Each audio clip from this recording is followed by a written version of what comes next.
In the interest of time, we're already getting off a little bit late. I think we'll begin. Welcome and thank you for coming to the showcase we're going to try and present this afternoon. Just to give you a quick overview of the persons who are involved in this, so that's done up front and we won't have to introduce everybody as we move through it. We handed out just a handout that gives you a basic overview of some of the key content items that we think will be useful to folks during the course of the presentation we're going to make. We want to try and build in 10 minutes at the end for questions, so I'm going to try and expedite my part as much as I can. The persons here are myself, Tom Muscular, as the Quality and Productivity Administrator. I'm also the National President of Quality and Productivity Administrators for Cities, because I'm the only one.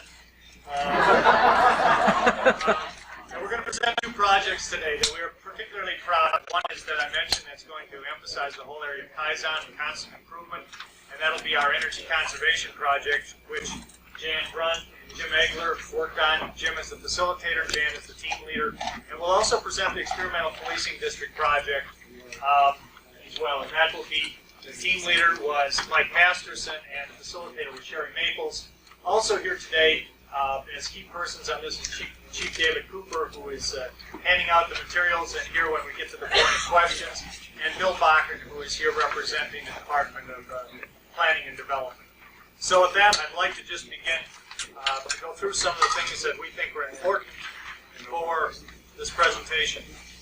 About 8 months ago, we made the decision to develop a basic philosophy and set of values, and I thought it was just important that you be aware of that we do have a driving force behind what we do.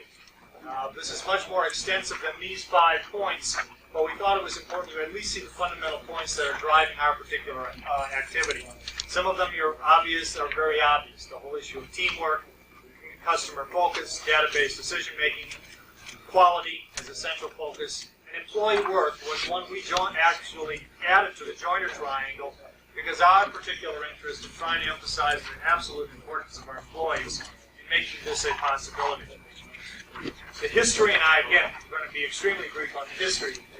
We started with the one project you heard about, motor equipment, today with the gentleman who came up there this afternoon, along with Bill Hunter. As of yesterday, we closed 8 more projects. We had a ceremony with about 150 or so city employees came to, where 8 different projects, including the 2 that you'll hear today, were presented to our employees in the city, and we videotaped those so that they can be used hopefully for other events nationally. And we just finished training another wave of people in what we call team leader and facilitator training, so that we will be beginning about 10 or 12 new quality and productivity projects starting in January in different departments of the city.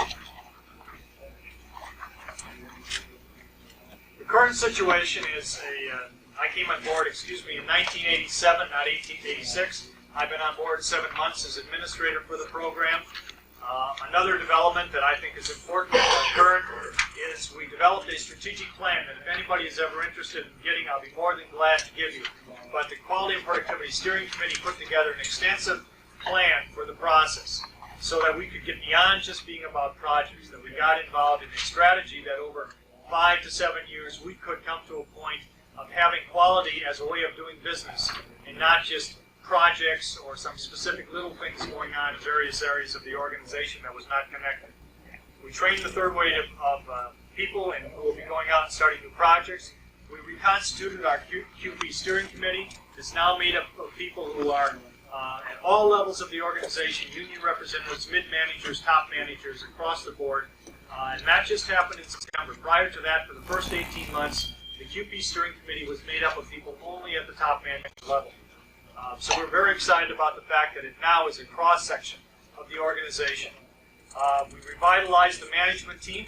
One of the things we're really working on hard is the 22 people who are at the top of the organization, who basically are the ones who run the whole thing about working on the system. And we're going to be making major effort in the next year to train the top 22 managers in the city. Because we have found that doing projects down in the ranks without a clear commitment on the part of top management is going to not bear as much as it could if they were very much committed to it. I'm not saying they're not committed, but without knowledge, it's very difficult for them to do good inquiry of what people are doing or to understand why it takes time and good energy to do excellent projects. And finally, transformation efforts. As I mentioned in our introduction today, one of the things we're real excited about is the experiment we're doing to do 2 transformations of departments in the city right now. The police department, which David Cooper has championed and is the megalomaniac with a mission and a real passion for seeing whether or not you can take a paramilitary organization and make it a culture in which everyone within the organization feels that they are part of all one team. The other one is our Metro. And Metro is one I'm going to be putting a lot of time in the next year. It's going to be a real challenge. I'm looking forward to it because the Teamsters are there, and we have a number of the Teamsters here with us today who are extremely skeptical of this. On the other hand, they're saying, hey, if this thing works, this could radically shift the organization. And so we're very excited about being a part of an effort to try and transform that. We have a management steering committee down there that's made up of 4 Teamsters and 4 managers of the Metro. Right now, we're going away next Friday for a retreat to start kicking off the mission statement for the transformation of our Madison Metro system. In 1988 and beyond, our major emphasis areas are going to be, number 1, we really want to work on policy deployment. One thing that was reiterated a number of times today that I think we're going to have to put major emphasis on is a lot of people in the organization are not clear on what is being expected of them. Values have to be driven down from the mayor on down inside the organization. And right now, that is not being done to what we think is valuable as well as it could be. And so we're going to be working very hard this next year to develop a systematic way of getting quality goals, improvement goals, developed in all departments throughout the organization. We piloted that, a process for doing that in the Public Works Department as the first experiment, and that we're reviewing with the mayor next week, along with the 5 department heads, division heads within the Public Works Department as a pilot. Hopefully next year, all departments in the city will begin a process by which they're going to be doing quality planning with improvement as the primary emphasis. Another area we're going to be doing is systematic training approach. The city basically at this point does not have a training program for people. Some people see that as a crisis. I see it as a hell of an opportunity. We don't have to move anything out of the way. We've got an opportunity to create a training program in the city based on the philosophy of Dr. Deming and the principles that we are trying to espouse. Continued improvement projects, I mentioned that already. Expanded transformation efforts. We'll be moving the transformation effort that's now going to be going on in Metro and Police into 1 or 2 other departments in the city. We're beginning to get those departments warmed up for that process, beginning probably in 8 months, 9 months, so that they'll be ready to start moving that kind of major transformation in their organization. What I mean by transformation, Sherry Maples and Mike, who are up here, what it meant is every officer in the police department who was in a position of leadership, inspectors, supervisors, etc., people who work on the system have gone through 6 days of training already, and we'll be getting more. But everybody in that whole process are going to be speaking the whole same language by which that culture can be transformed. And finally, we want to be able to share our experiences more in the next years with other cities and other service-oriented organizations. I'm finding a lot of, I was in healthcare consulting before, a lot of what we're doing in the city has a lot of transference to other institutions that are in the service industry. And I just hope that we can develop better case studies and a better ability to develop some kind of academy where we can train other people around the country in the quality techniques. So with that overview, quick and dirty as it may be, I'd like to present the people from the projects who I think are the guts and the heart and the excellence of what we're about in the city to present their particular offerings today. You're on.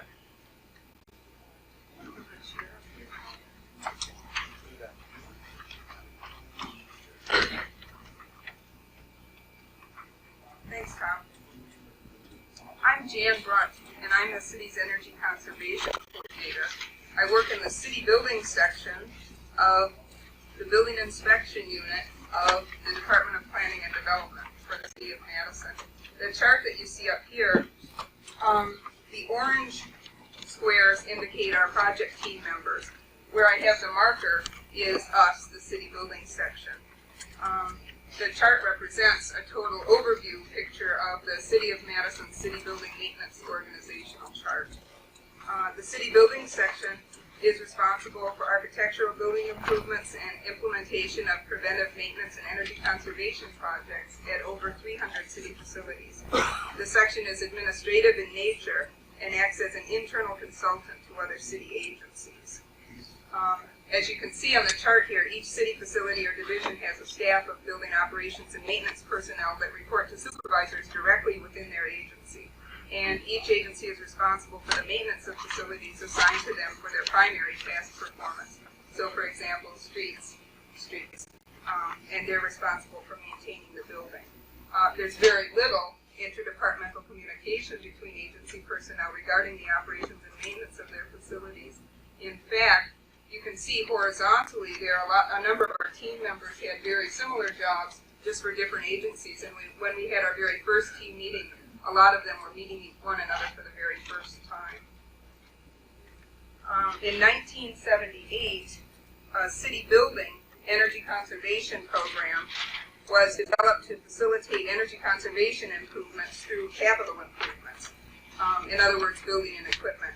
In 1986, an energy use monitoring program was implemented, tracking the energy use by computer of about 250 gas and electric meters on a monthly basis. Since its inception in 1978, the focus of the city building energy conservation program has been on the buildings and the equipment. And at that time, we thought that if we made the buildings and the equipment as efficient as possible, that our job was done. But after gaining experience in the operation of the program, we realized that that wasn't true.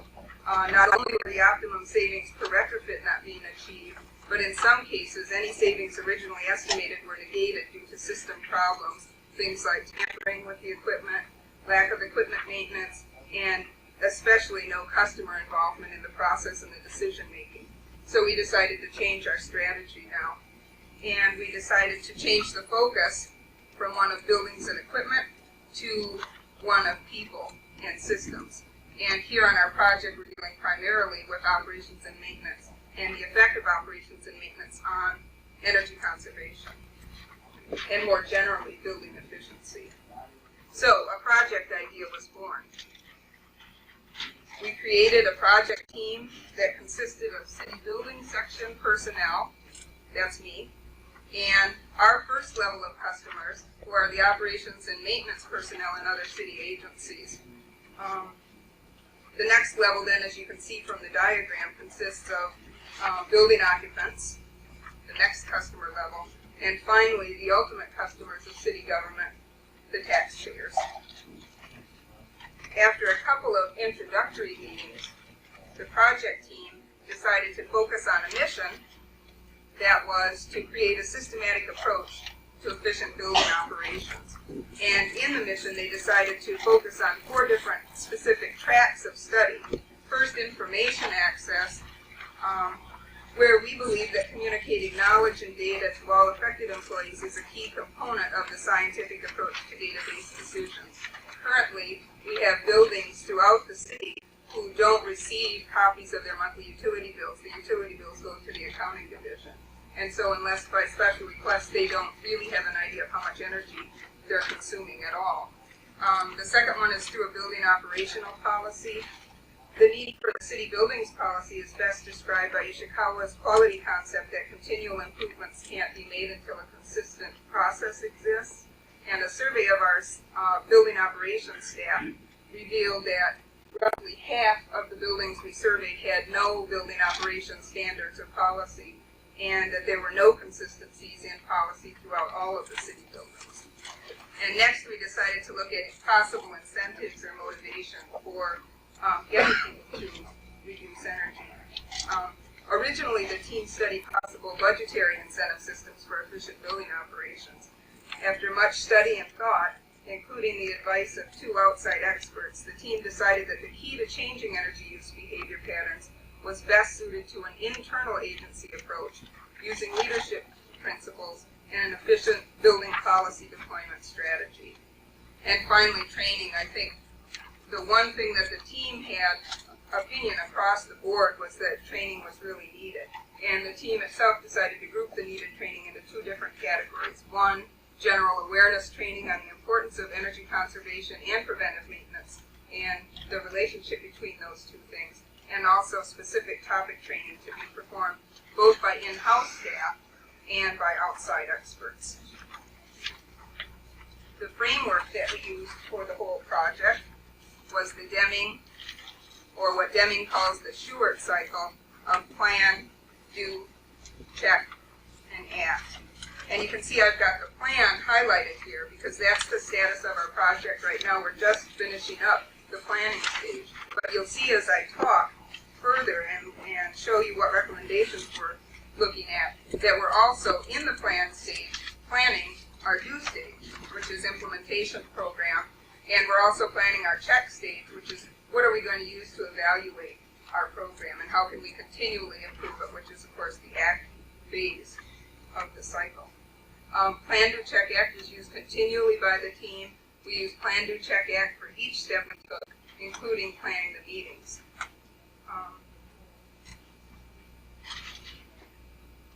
Based on the data collected from two team subgroups, one that was a hands-on subgroup performing a customer-focused pilot building audit program, and another subgroup which was a systematic planning subgroup studying other facilities throughout the city and other management models in use in various multiple building organizations, we developed an inventory of 77 possible alternatives for creating a systematic approach to efficient building operations, which was our original mission. So now what do we do? In order to begin to compare and evaluate each of the 77 alternatives, the team developed a list of 9 criteria that they felt were critical to the success of any recommendation. And you can see across the top here the criteria that they selected: cost-effective, saleable, functional. A narrative was developed for reference throughout the course of the evaluation. For example, the saleable criterion incorporates the amount of resistance anticipated for any given alternative. Considering each alternative from inception to implementation, the saleable criteria considers possible resistance from city administration, city managers, other building operations and maintenance personnel, and ultimately other city employees. Then the group performed a Pareto exercise after they had gotten their list of criteria and ranked the importance of each of the criteria. And they came up with then a proportionate weighted value. And you can see what we did then to evaluate each alternative. The alternatives would then go down the side of the matrix here, and a value would be assigned for each alternative. And then, based on its relative weight here, a final value given, and the bottom halves of the triangles then would be added up in a composite score given. Then, using flexible guidelines for elimination of the alternatives, the team narrowed its focus to roughly 15 alternatives based on the values assigned in the matrix. At this point, the team had to decide how they wanted to proceed. Using the Creating a New System model developed by Peter Schultes, they could have developed 3 possible systems: a radical system requiring the most change, a middle-of-the-road system, and a least radical system. Instead, the team itself chose to make one recommendation of the system that they felt most appropriate. And here are the recommendations that they came up with. First, to establish an operations and maintenance user group. We recommended that to share knowledge, share resources, and assist one another in improving building efficiency in all city buildings. 2, to distribute energy use information to all those agencies with responsibility for buildings.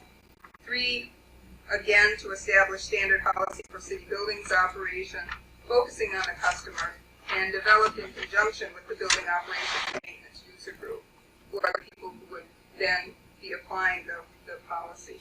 And the project team right now is working on the deployment of the building operational policy by using the model as presented by Imai in the book Kaizen, The Key to Japan's Competitive Success. And you can see we're looking at policy deployment of our program both vertically, where as shown on the overhead, the focus and intent of the policy is continually refined, at first qualitatively and later quantitatively, to fit each manager's division until you reach the supervisory level. And there the refined policy is translated into specific tasks. In addition, we're also working at policy deployment horizontally through worker involvement. And then getting back to the recommendations, the 4th one is to provide efficiency analysis services to other city agencies. That would be primarily by our section, which is the city building section, but also greatly with the use of the user group. We found that we have many specialists throughout the course of the city that could really be helpful to other agencies, but there's no network set up to use those resources. Like someone who's very good in pneumatic controls, for example, and there may be another building that contracts out all their pneumatic control work because they just didn't know about the other person. And then finally, to establish a training program. The team recognizes the importance of program evaluation, the check phase of the Plan, Do, Check, Act cycle. And we are going to be evaluating our program throughout the course of 1988, and in fact, continually. And we'll look at indicators like dollar savings and utility costs, building occupant satisfaction, repair records for buildings and equipment, and staff hours spent both on preventive maintenance tasks and overtime due to equipment breakdown. In closing, I just wanted to say that I think some of the things that we've done with the team involve a lot of personal change and personal growth. And I know myself, I've had to change some of my attitudes, and I've really grown individually in trying to work with the team and work with the group in developing this program. And I think the team has really changed too, and I think the team went through a lot of team growth throughout the course of the project too. And I guess just to leave you with an example of that growth in the team, at the beginning when we first started talking about the maintenance worker user group, a lot of these guys had been maintenance workers and now are maintenance managers, maintenance people supervisors. And they talked about establishing this user group, and the consensus of the team was, at the beginning of the project, well, let's not associate it with quality and productivity. Let's just say it's some kind of a training team that we've developed to work with the employees. And then by the end of the program, when we were developing the implementation plan, the team members said, at the kickoff meeting, we were trying to visualize what we wanted the first meeting to be like. And they said, oh yeah, they wanted the mayor to be there, and they wanted team members to stand up and give a history of how we came to develop this user group. And it was a real radical change for them to start implementing some of the things that we had worked on throughout the course of the year. And you can see here, our evaluation is the check cycle. And Jim Egler from the library, our project facilitator, is going to.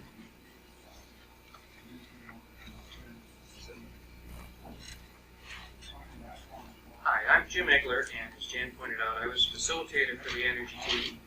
I work at our city library. This is team process a facilitators do. I want to talk about the team, teaching, and transition. We won't have time for targets today.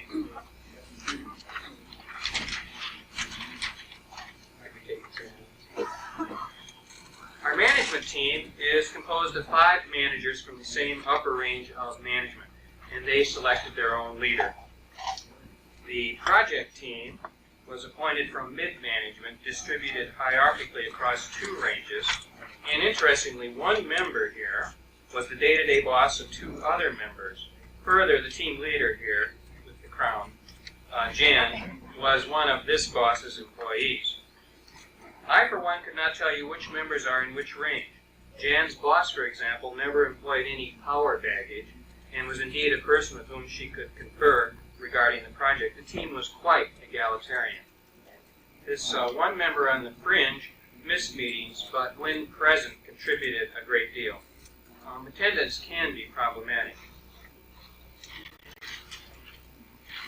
Dynamically,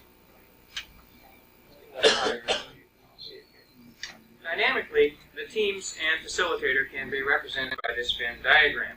The important intersection set is occupied, once again, by the team leader, for she attended management team meetings, joint meetings, sub-team meetings, and worked with the facilitator to plan agendas.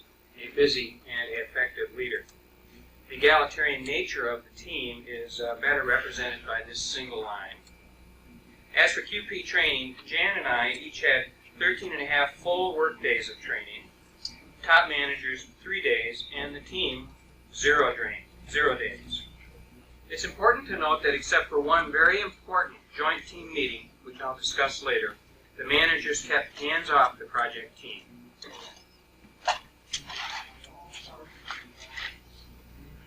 Here's the cycle again. Jan and I employed the Deming-Short cycle for each team meeting. We found the planning of each agenda as important and as time-consuming as the actual meetings. This amounted to roughly 2 hours of planning per week. While planning, I played Sancho Panza to her Quixote, for I know nothing of energy and or building.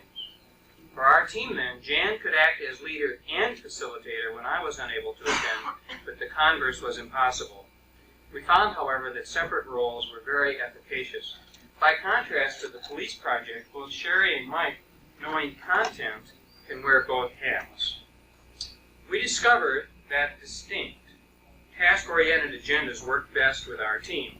The 7 QP tools of our training served us well as educators in this regard. We found the teaching of QP ideas to be as important as QP planned meetings. Characteristically, we handed out periodical literature regarding QP, and team members enjoyed these readings.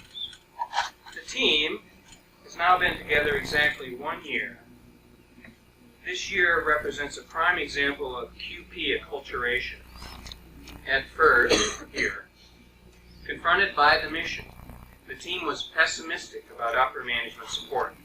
However, at that very crucial first meeting of both teams, the management team emphatically supported the mission and QP. They then stepped aside and let the team progress. Thus, the project team was given the green light and the process begun.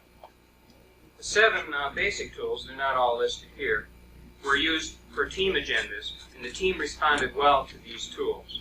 Members even liked the tedious nominal group exercise, for it allowed each person to be heard.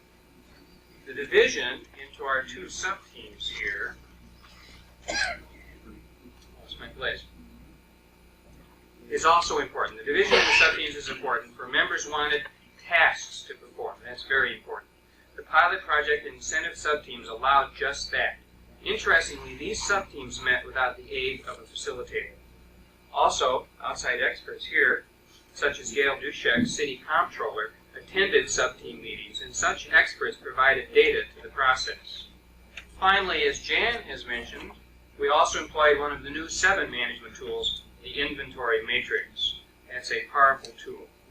Well, the team has been together for exactly that 1 year. Team interest is indicated by the fact that meetings have been increased from bi-weekly to weekly, and meetings have often stretched past the original limit of 2 hours. An entire day was set aside for the inventory matrix. Qualitatively, the team has begun to think in QP terms. In the beginning, quick, one-dimensional solutions such as just fix that thermostat were proffered. By the end of the cycle, they had proposed myriad recommendations to upper management.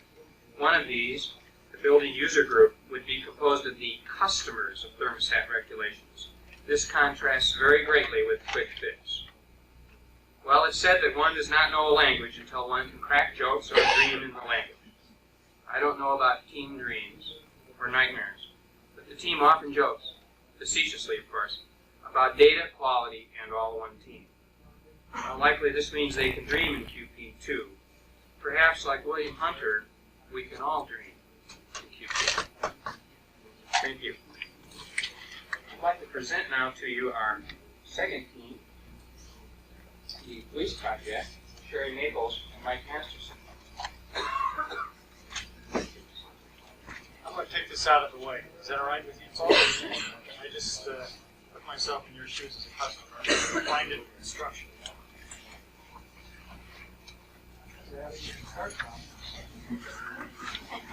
You want to hold this here? I'm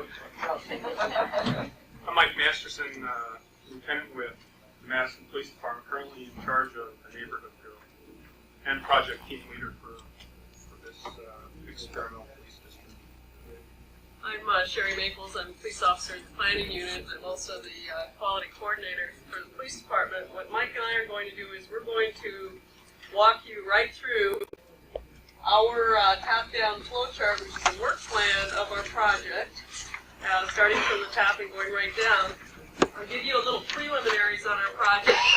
One thing that I liked about our project from the beginning is that it's not just a piecemeal thing. It's one of about 10 different efforts going on in the police department, and we're fortunate enough to have a chief of police, David Cooper, who's been a real driving force behind these things. He was always, whenever we wanted something, we needed additional resources, we went right to the top and we were provided with them. Our project last summer David Cooper said, okay, I'm going to turn over 1/6 of the city's resources to 1/6 of the personnel, and I want you to find a different way to provide services in a decentralized way. So that we're not treating the west side of the city like the east side, like the south side, like the north side. You guys plan and you do anything you want with it. And what happened, rather than assigning people to work on that, what he did is he turned it over to a group of employees that indicated any kind of interest whatsoever. There were about 50 people that indicated some sort of interest. They came together and they planned the criteria for selection and the process for selection of that team that then worked to plan that project for a year. He reserved the right to name the team leader, who was Mike Masterson, and the facilitator, who was myself, but the employees themselves decided who would be on that team and for what reasons they would be on that team. It was a very representative mix, very bottoms-up approach. It consisted from different bureaus, different details of patrol. It was open to everybody from the detectives right through the patrol officers, right through civilian employees. We also had a civilian employee who was a dispatcher on the project team.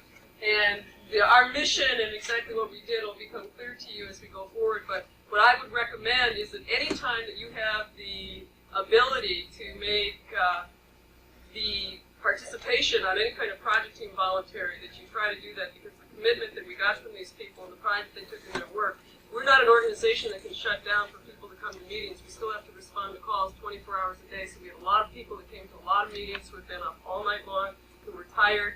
And the commitment and the extra work that those people showed was really heartening. I think it was because it was a voluntary experience, one that they had to work hard to be a part of.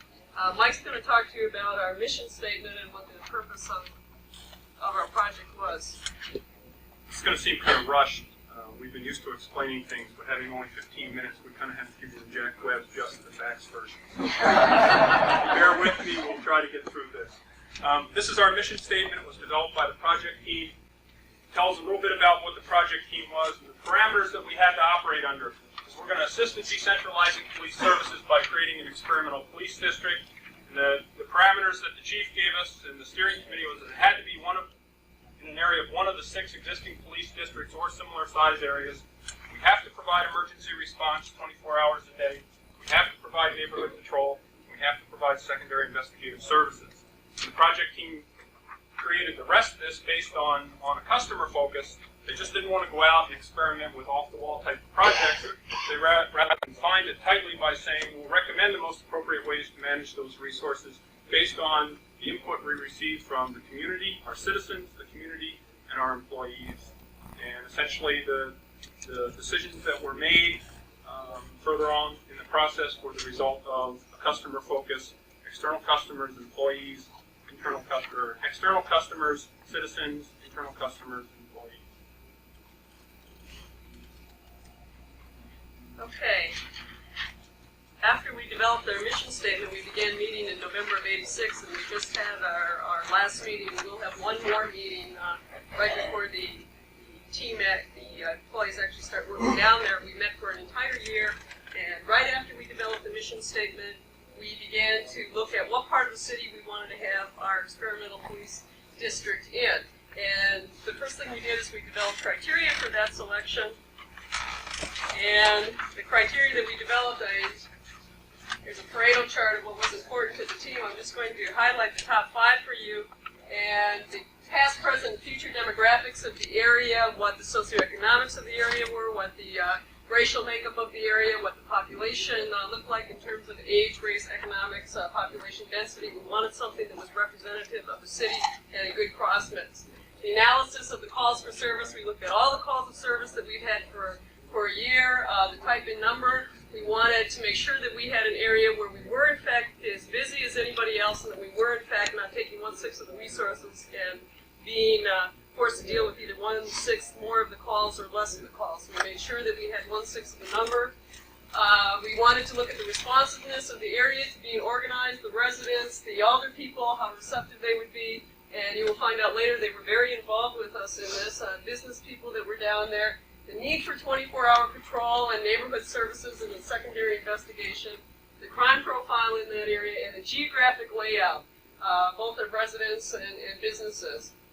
And there are several other factors we looked at, but those highlighted. We looked at several different areas of the city in terms of those criteria, and we researched all the possibilities. It was narrowed down to, I believe, 3 possibilities, and from that 3 we chose an area that Mike is going to describe to you after looking at the criteria, and then we did a further analysis of that area, much more detailed analysis.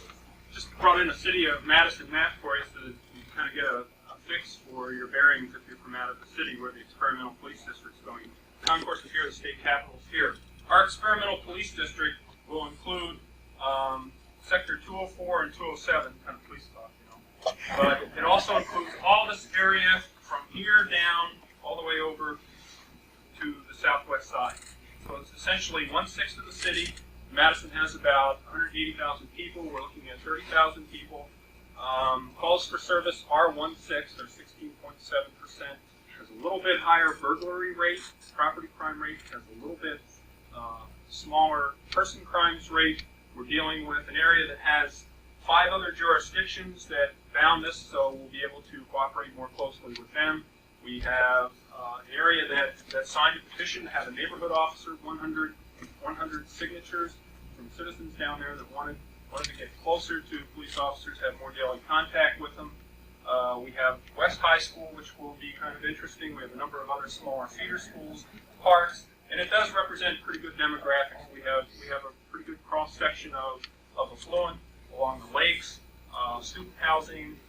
We do have minority section down towards the southern part, back again Arbor Hills for affluent. We have a wide open area down here that will present some unique challenges to try to police. After we did a thorough analysis of the area and looked at just exactly what the calls for service and crime profile was, and who was down there that we could connect with, we started the major focus of our project was the customer focus, and we spent a lot of time both getting input from internal customers, all the employees in the organization, and the citizens who live and work in that area. And the first thing that we did is we went on a very prolonged sort of initial meeting with the employees. We trained the entire project team in the nominal group process, gave them a packet, went through a plan, do, check, act cycle with them, and decided that we were going to go out and ask some questions relating to how people would like to see supervision in the organization changed. I know those of you, I'm sure you all know that police departments are very paramilitary, and it works real well for fighting wars and crimes and riots, but it doesn't do a lot to develop people's creativity. And the chief had told us that we could organize ourselves in any way we wanted. We could pick any alternatives we wanted to the paramilitary structure. So we went to the employees in groups of 8 to 10 people, from the top managers in the organization all the way through the civilian employees, and asked them how they'd like to see supervision in the organization improved. And the reason we chose to focus on supervision is when people had initially come into the project and listed their stories, the things about the organization that essentially drove them crazy, we grouped those things, and the majority of them seemed to be related to supervision and how they were treated by people above them. And I don't know if we're any different from other organizations or not in that, but what we developed out of that, and I'm going to show you the themes of this, I realize you can't read this very well, but was a master Pareto chart with whenever anybody said something relating to the promotional process, it came under the heading of improve the entire promotional process. But we found several themes from that effort, and the themes that we found were people wanted the promotional process improved. People wanted, this was a very strong one, they wanted more employee input before decisions were made. They wanted supervisors trained and cross-trained. They wanted some consistency in enforcing policies. They wanted working supervisors, not people who were out there managing by walking around in terms of watching what they were doing, but had a real good day-to-day feel for what their work was. They wanted the opportunity to evaluate their supervisors and not just be evaluated by them. They wanted more daily personal contact from the supervisors, not less. They felt that the management was top-heavy, that we could get rid of some layers. They wanted more effective two-way communication. And they wanted us, they said, that we're going off in so many different directions, we want you to develop a consistent departmental philosophy and stick with it.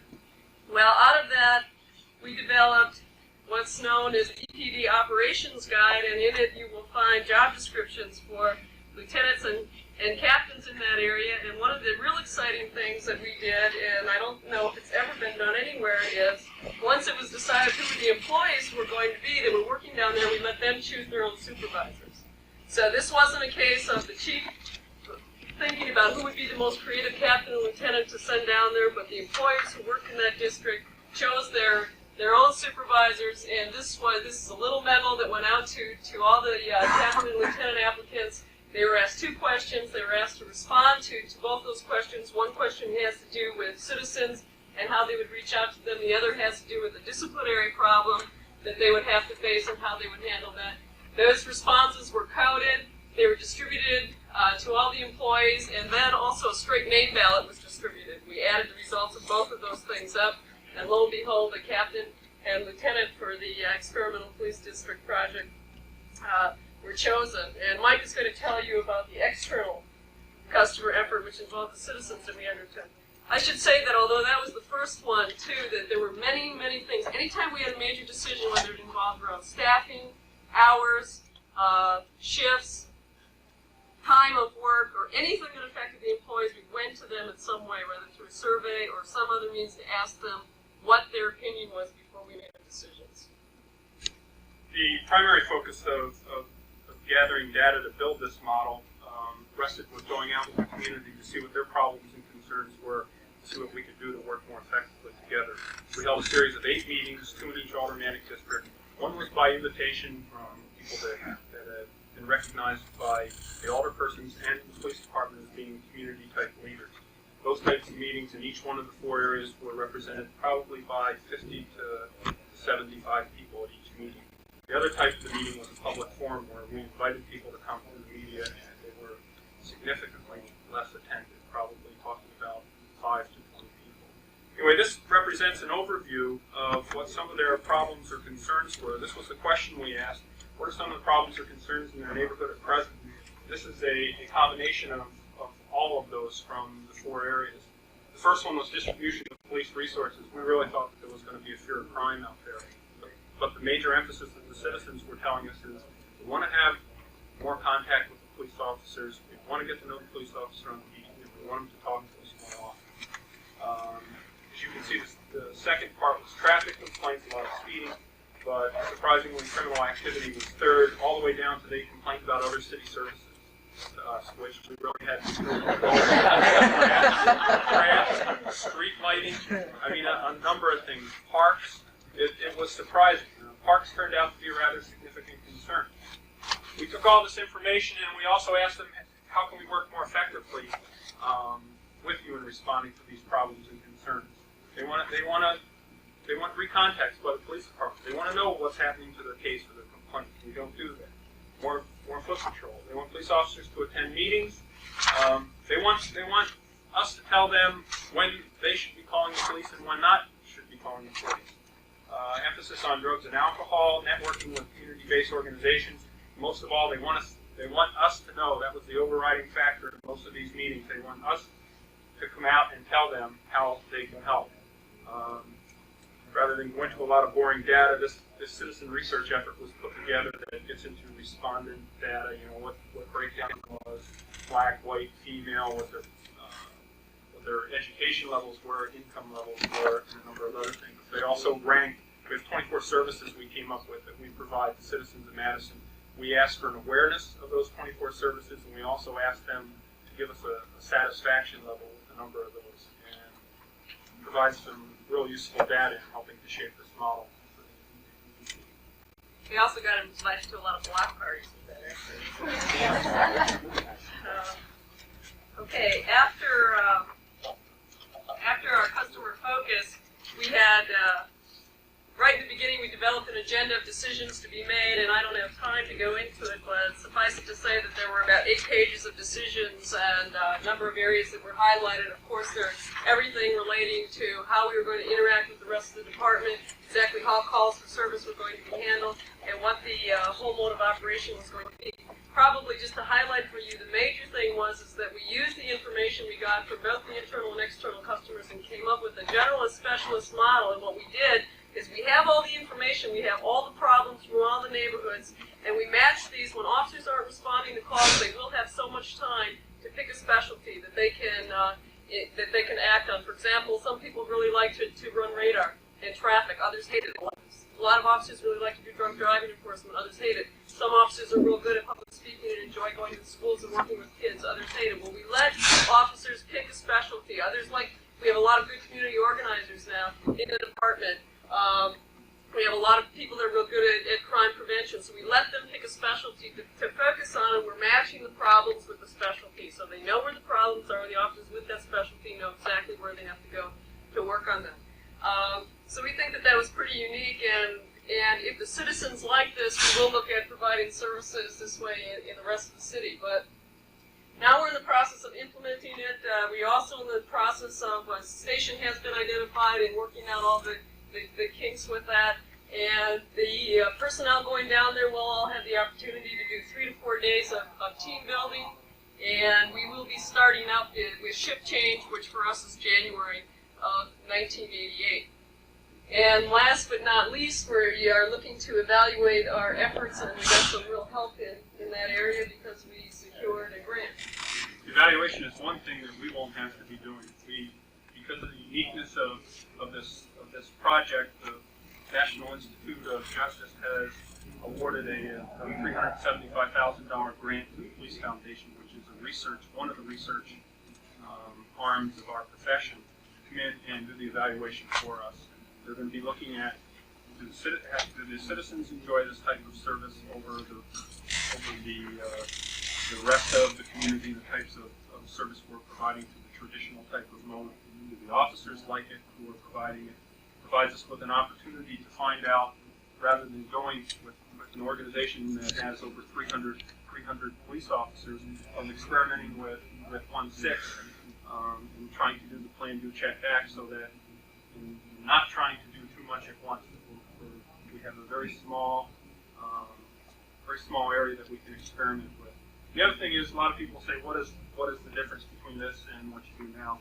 And the main difference is a new management style that allows for officer participation in decisions. So the folks out there at the front line see the problems daily. I certainly don't. We're also the ones who have the solution. So it should be a rather interesting evaluation, and we should have the results by next year, 1989. The last thing that I would add is that we're hoping, depending upon the outcome of this, that, as I said before, if citizens like this way of providing services better than the way we do it now, and if the officers enjoy working in this kind of environment more than they do the one they do now, we will implement this in the rest of the city. We have to look at some cost figures. Does it cost more to provide these kinds of services? And so what? And we'll be taking about 12 to 16 months to look at all that data very carefully before we make any decisions. Thanks, Sherry. Time is running a jog. We started late. But if you have any questions, I'm surely glad to answer them or reactions. Please. You use 2 criteria to select your leaders, the captain or the lieutenant. Talk about the police department? But this is 1/6. Right, Okay. David's one. Use 2 criteria, right? One criteria for selection. One criteria was based upon their philosophies, right? And the other Correct. criteria was based upon their popularity, I guess their name. Right, that's right. Did the 2 match? Yes, they did actually. I was the one that coded those responses, so I'm probably the only one that would have the answer to that. But yeah, if you took just the vote by the answers themselves, the people that went down there got the highest number of votes, and if you just look at the names too. So it was very interesting. When they picked these supervisors, was there competition among the supervisors to get assigned this? How do they feel about it? Did they want to do this? Did they not want to do this? Were they interested in getting involved in this? Three lieutenants kind of stuck their neck out. It's rather interesting. This is the reverse process of how we choose our police officers in our area. Three lieutenants had the courage to stick it out. It is a difficult process when you have to think about laying yourself out and being exposed to the rest of the organization, but it's also a good check as to whether or not you're doing what they want to do out there. Provide the types of services and the leadership that they want. The captain was a rather mute choice because there's only one captain, so you got it by default. By the end, though, there were 4 of them that started out, and I think some of those vulnerabilities have pointed to that. Please. Either in the police project or in the building project, I'm interested in knowing how do you make your decisions in your teams? How do you make your decisions in your teams? Yeah, 20 seconds or less. Right. Ours are generally we can't get consensus decisions. And when that doesn't work, or does it always? It seemed to work.